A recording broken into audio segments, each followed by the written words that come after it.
Welcome to the Spring Forward Update, aka Valve's official way of reminding us they still care about skins, just not gameplay changes. In this video, we break down everything from the new Fever case, chroma finishes on the shattered web knives, an updated Armory pass, weekly care package changes, and some very minor map tweaks. So let's start at the beginning. Everyone knows Valve added a weekly care package system where you get a case, a couple weapon skins, and a graffiti to reward you for playing the game. Now, they spice things up a bit by adding 3 brand new collections and removing the previous 4. Bank, Italy, Lake, and the original Train. You will be missed. Let's start with the first collection, the Ascent collection. It's a more blue-focused assortment of skins. My top 3 have to be the M41S Stratosphere, the AK-47 Midnight Lamb, and the P2000 Royal Baroque. I did want to quickly say, we finally have a new laminate skin. We had the red, the green, the black, and the blue, and now we have the Midnight Laminate, guys, so super cool. Moving on to the Radiant collection, with its range of red, orange, and yellow skins. My favorite skins from this collection have to be the AK-47 Nouveau Rogue. I don't really know how to pronounce that, guys. Maybe you guys can tell me how to pronounce that down in the comments. But the AK-47, the Bleeding Edge, which is basically just a red road rash. You know, it's basically just a red version of it. I think it looks cool. And the P250 Red Tide with its different colors and its design on it. I think it looks super sick. And lastly, we have the Boreal collection. It's a more green focused collection. We got to start with the Op Green Energy. It's basically a green version of the Op Lightning Strike. I think it looks sick. We got the Sheet Lightning M4. I love the designs on it. I think it looks really cool. And lastly, the USPS Tropical Breeze.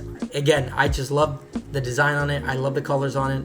I really like it. I think it looks cool, guys. So those are the 3 newest collections that we can get in our weekly drops.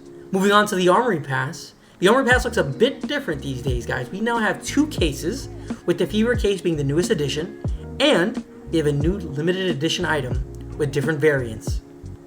And lastly, we have the Train collection, the new Train collection, sorry. Let's go to the Fever case. The Fever case is an awesome addition for a couple reasons. The first being the 2 reds. I think the FAMAS is giving me like it basically reminds me of a Hyper Beast variation. I think it looks sick. I love it. And of course, the Op print stream. I mean, it is beautiful. You cannot go wrong with the Op print stream. I think it looks sick.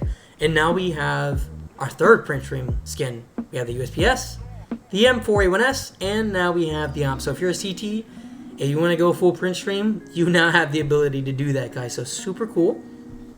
The second cool thing about this case is going to be the knives.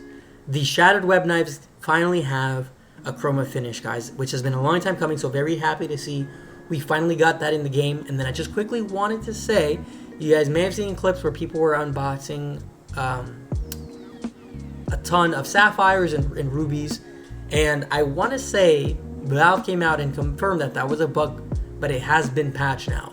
So if you guys were looking to try to get your hands on some of the chroma finishes, I'm sorry, guys, but that has now been patched. So back to the drawing boards. Got to open up 500 cases to get that one knife, and you better hope it's a chroma finish and not a rust coat. Let's move on. Let's take a look at the new Train collection. I love the classified and restricted skins. The M4A4 Hellish, I think it looks sick. I love, I just love the design on it. I think it looks really cool. Along with the whiteout, the Tech 9 whiteout, guys. I think it looks so clean, obviously. I mean, it's kind of funny. It's just an all-white skin, but in the game, it just looks so clean. And then the elephant in the room is going to be the Op Long Dog.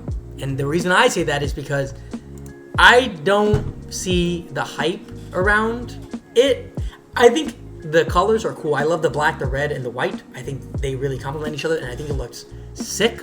I think it looks cool, but I'm not in love with it. And I think part of that is because it was released in the same update that the Op print stream was released in, right? And so I guess to a fault, it's almost like you're comparing it, or I guess I'm comparing it, and so I don't see the hype around it, although I think it is a cool skin. So for my Op Long Dog enjoyers, if that's your Op, that's it for you. And then I just wanted to quickly say that I was kind of surprised that they didn't have more Train-inspired skins in the Train collection.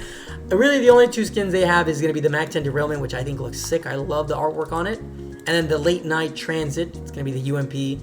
Also, I guess, kind of cool. I was hoping for more train-inspired skins, but hey, you know, we'll take those two skins because I want to say in the original Train collection, there weren't that many either. So, really, really cool, guys. And then, lastly, the new limited edition item. It's kind of interesting.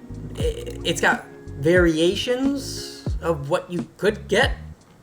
Not really sure how I feel about it. I guess we'll just have to wait and see like how the price turns out on it and how the variations work and what's more rare than the other. I guess we'll just have to wait and see. Time will tell, boys. Time will tell. But something that I wanted to touch on, something that was kind of shocking to me, wasn't all the new things they added, but that nothing was removed, guys. We got plenty of new content, but none of the old stuff was taken out. I feel bad for my investors that were hoping they would remove some of the items that have been in the Armory Pass since it was first introduced last year. Looks like we'll just have to wait and see if they remove anything when the new limited edition item expires. Although we all know how that went last time. Everyone was so excited for new additions to the Armory when the Heat-Treated Eagle was going to be removed, only for Valve to make no changes. So, hang in there, boys. Hang in there. And lastly, in this update, we have our major map update, guys. Changes that were made to Inferno and Train. Well, actually, the only major thing was they made Banana wider or bigger. I will let you guys decide. Let me know down in the comments what you guys think. But the rest were just adjustments and tweaks that could be patched in a minor update. But hey, thanks for fixing them now rather than later, right? So to recap, one of the biggest updates, if not the biggest update of 2025 for CS2, we have no new maps, no anti-cheat improvements that we know of, no new game modes. But hey guys, the Shattered Web Knights finally have a Chroma-finished, which all jokes aside, looks so clean and has been a long time coming. So that's the Spring Forward update in all its shiny skin-filled glory, guys.